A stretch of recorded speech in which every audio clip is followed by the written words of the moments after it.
شاعر نہیں ہوں ورنہ غزل لکھ دیتا. بھائی شاعر کے بس میں ہوتا ہے کہ وہ شاعری کرے, اور ہم جیسے بازاروں نعت خواں کا کیا معاملہ.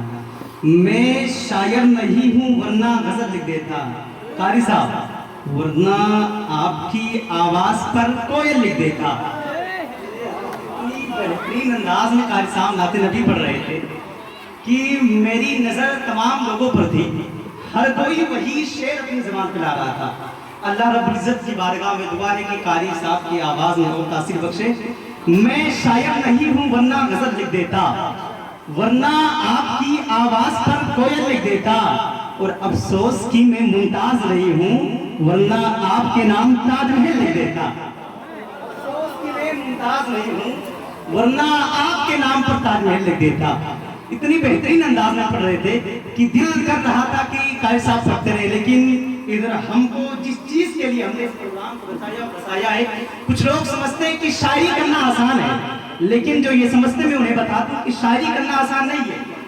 ایک ایک شعر ایک کنٹل پسینہ بہانے کے بعد تیار ہوتا ہے, کیونکہ 10 کتابوں کو مطالعہ کرنا پڑتا ہے, اپنی نظر کے سامنے لانا پڑتا ہے. جو پورا واقعہ ہوتا ہے, شاعر کو اللہ نے اتنی خوبی بخشی ہے کہ پورے واقعے کو اپنے ایک شعر میں بیان کر دیتا ہے, پورے واقعے کو اپنے ایک شعر میں بیان کر دیتا ہے. تو جب کوئی شاعر پڑھنے کے لیے آئے تو یہ مت سمجھے کہ یہ اپنے گلے کو آ کے پڑھ کے چلا گیا, بلکہ یہ سوچے کہ اتنی محنت سے ایک شعر لکھتا ہے. ایک بار مشرقی بولیں یا رسول اللہ. ایک شعر پڑھتا ہوں, انشاءاللہ جو دماغ کی بیٹری سے چارج ہو جائے گی. یہ شعر ایک بہت بڑے صخر المشائخ کا شاعر ہے, جنہوں نے اپنی بہترین انداز میں کہی تھی کہ سورج کے آس پاس نہ چندان کے آس پاس. دیکھیں آپ لوگ بیداری کا ثبوت دیں, مچل کی بولیں یا رسول اللہ. کچھ لوگ کہتے ہیں کہ یار جو ناظم آتا یا مقرر آتا بلواتا کیا, میں آج اس کا علاج کر دیتا ہوں.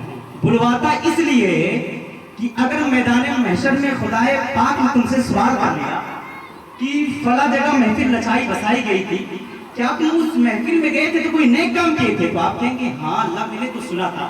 خدا پوچھے گا کہ یہ تیرے بخشش کا ذریعہ نہیں ہو سکتا ہے.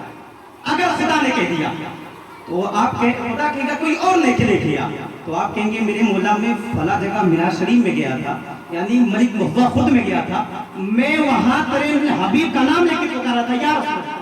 تو دنیا میں اگر کسی کے لیے کوئی ثبوت پیش کرنا پڑتا ہے تو گواہی لانی پڑتی ہے, تو خدا کہے گا کوئی گواہ ہے.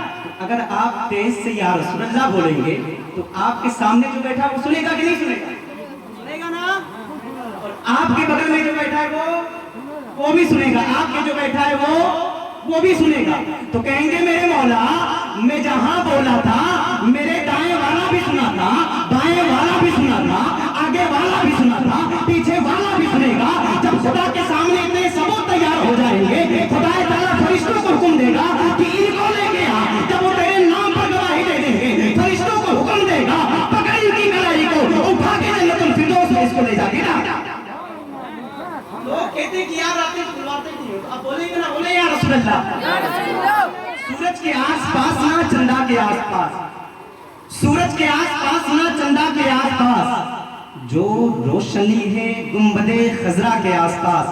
یار سنی جب گنبد خضرا کو دیکھتا ہے تو دل باغ باغ ہو جاتا ہے. ہر کوئی تمنا کرتا ہے کہ کاش کی خدا تعالی ہماری حاضری والا لگا دے. سورج کے آس پاس نہ چندا کے آس پاس, جو روشنی ہے گنبد خضرا کے آس پاس. اب تاریخی شعر پڑھ رہا ہوں, وہ بھی بتا دیتا ہوں دائی حلیمہ کا واقعہ ہے. سورج کے آس پاس نہ چندا کے آس پاس, جو روشنی ہے گنبد خضرا کے آس پاس, اور ہر اونٹنی رسول کی چاہت لیے ہوئے منڈلا رہی ہے دائی حلیمہ کے آس پاس. منڈلا رہی ہے دائی حلیمہ کے آس پاس. میں نے یہ جو دو شعر پڑھا ہے, ایک ایسے شعر کو پڑھنے کے لیے پڑھا ہے کہ انشاءاللہ جو حضرات اپنی ماں سے محبت کرتے ہیں سنیں گے تو ان کا کلیجہ میں ٹھنڈک پہنچے گی. ایک بار اور بولیں یا رسول اللہ. میں ایک گاؤں بشنیا پڑھتا ہوں, وہاں گیا تھا پبلک نہیں بولتے, تو میں نے ایک لطیفہ سنایا.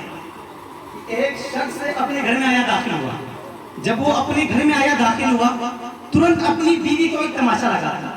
تو یار جو بیوی ہوتی ہے آج کل کے ڈیٹ میں اپنے گھر کی جج ہوا کرتی ہے. تو بیوی نے پوچھا کہ تم مجھے تھپڑ کاہے مارے؟